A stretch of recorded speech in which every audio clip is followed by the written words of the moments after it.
ఇక నేటి నుంచి తెలంగాణ సచివాలయంలో ఫేషియల్ రికగ్నిషన్ అటెండెన్స్ అమల్లోకి వచ్చింది. మధ్యాహ్నం 12 గంటలు దాటినా కొందరు ఉద్యోగులు విధులకు హాజరు కాకపోవడంపై మంత్రులు ఆగ్రహం వ్యక్తం చేశారు. దీంతో ఉద్యోగుల సమయ పాలనపై తెలంగాణ దృష్టి పెట్టింది. ఫేస్ రికగ్నిషన్ కు సంబంధించి సీఎస్ శాంతికుమార్ ఇప్పటికే ఆదేశాలు జారీ చేశారు. ఇకపై ఫేషియల్ రికగ్నిషన్ విధానంతోనే రోజువారీ అటెండెన్స్ నమోదు చేయనున్నారు. నేటి నుంచి అన్ని శాఖల అధికారులు సిబ్బందికి ఇది వర్తిస్తోంది. ముందుగా కాంటాక్ట్ అడ్మిన్ వస్తుంది.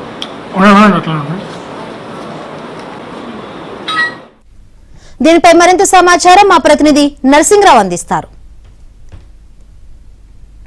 రాష్ట్ర సచివాలయ ఉద్యోగుల అటెండెన్స్ విషయంలో ప్రభుత్వము కీలక నిర్ణయం తీసుకుంది. ఈ రోజు నుండి ఫేస్ రికగ్నైజేషన్ అటెండెన్స్ని కంపల్సరీ చేసింది. అందులో భాగంగా ఇప్పటికే సచివాలయంలోని అన్ని విభాగాల్లో కూడా ఫేస్ రికగ్నైజేషన్ డిజిటల్ మిషన్లని ఏర్పాటు చేసింది. సో ఇప్పటికే ఉద్యోగులకు సంబంధించినటువంటి ఐడి నెంబర్లతో సహా ఫేస్లని అందులో నమోదు చేసింది. సో ఈ నేపథ్యంలో ఈ రోజు నుంచి ఇక అటెండెన్స్ నమోదు ప్రక్రియ అనేటువంటిది డిజిటల్ మిషన్ల ద్వారానే చేస్తూ ఉన్నారు.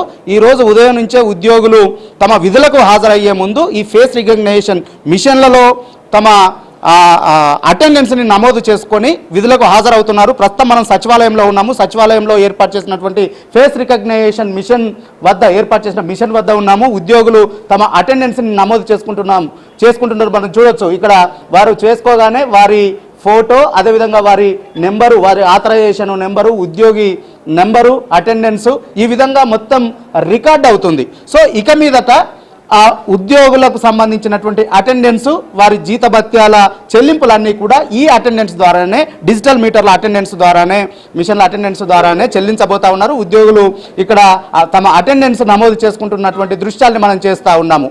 ఎవరికి ఆ పేర్ల ఇప్పటికే నమోదైనటువంటి ఉద్యోగులందరికీ సంబంధించి రిజిస్టర్ చేసుకున్నటువంటి ఉద్యోగులందరికీ సంబంధించినటువంటి నమోదు ప్రక్రియ ఈ రోజు నుంచి కొనసాగుతూ ఉంది. సో దీని ఆధారంగానే ఇక వారి జీతభత్యాల చెల్లింపులు జరుగుతూ ఉంటాయి. వాస్తవానికి తెలంగాణ సర్కార్ వచ్చిన తర్వాత ఉద్యోగుల అటెండెన్స్ విషయంలో ప్రత్యేకమైనటువంటి దృష్టిని సారించింది. అందులో ప్రధానంగా రాష్ట్ర సచివాలయము పాలనా విభాగానికి గుండెకాయ లాంటిది.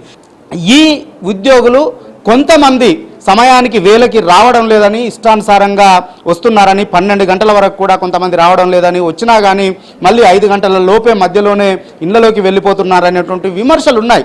సో ఈ నేపథ్యంలో రేవంత్ రెడ్డి సర్కార్ వచ్చిన తర్వాత కొంతమంది మంత్రులు సడన్ విజిట్స్ వారి శాఖల్లోని సెక్షన్లలో చేశారు. పొంగులేటి శ్రీనివాసరెడ్డి చేశారు, అదేవిధంగా తుమ్మల నాగేశ్వరరావు సడన్ విజిట్ చేశారు, అదేవిధంగా కోమటిరెడ్డి వెంకటరెడ్డి తమ సెక్షన్లో పనిచేసేటువంటి విభాగాలకు వెళ్ళి ఆకస్మిక తనిఖీలు చేశారు. సో వారి తనిఖీల్లో ఉద్యోగులు వేలకు రావడం లేదనేటువంటి విషయం అయితే బయటపడింది. సో అలా వేలకు రానటువంటి ఉద్యోగుల నుండి వివరణ కూడా తీసుకున్నారు. సో ఈ నేపథ్యంలో ప్రభుత్వము ఒక కీలకమైనటువంటి నిర్ణయాన్ని అయితే తీసుకున్నది. సో ఇక మీదట దాన్ని తగ్గించాలి అని అంటే, నియంత్రించాలి అంటే, ఉద్యోగులు వేలకు వచ్చే విధంగా చేయాలంటే ఈ ఫేషియల్ రికగ్నైజేషన్ అనేటువంటిది మస్ట్ అని నిర్ణయాన్ని తీసుకొని దాన్ని ఈ రోజు నుంచి ఇంప్లిమెంట్ చేస్తుంది. సో ఇందులో ప్రధానంగా 3 రీజన్స్ చెప్తా ఉంది ప్రభుత్వము. దీని ద్వారా, ఈ ఫేషియల్ రికగ్నిషన్ ద్వారా ఉద్యోగులు సమయానికి వచ్చేటువంటి అవకాశం ఉంటుంది.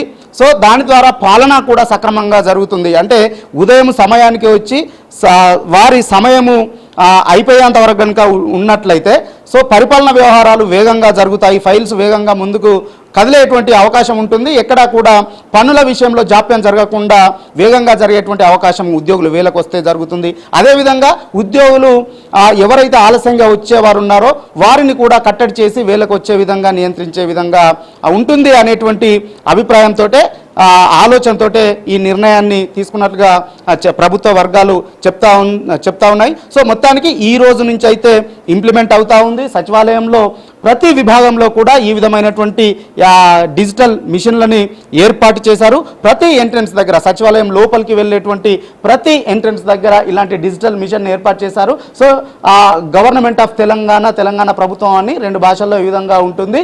ఈ అటెండెన్స్ నమోదు ప్రక్రియ అనేటువంటిది ఈ రోజు నుంచి ప్రారంభించారు.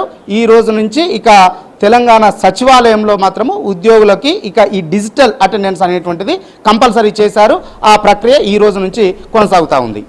వీడియో జర్నలిస్ట్ అనిల్తో నరసింహరావు, ఏబైనా.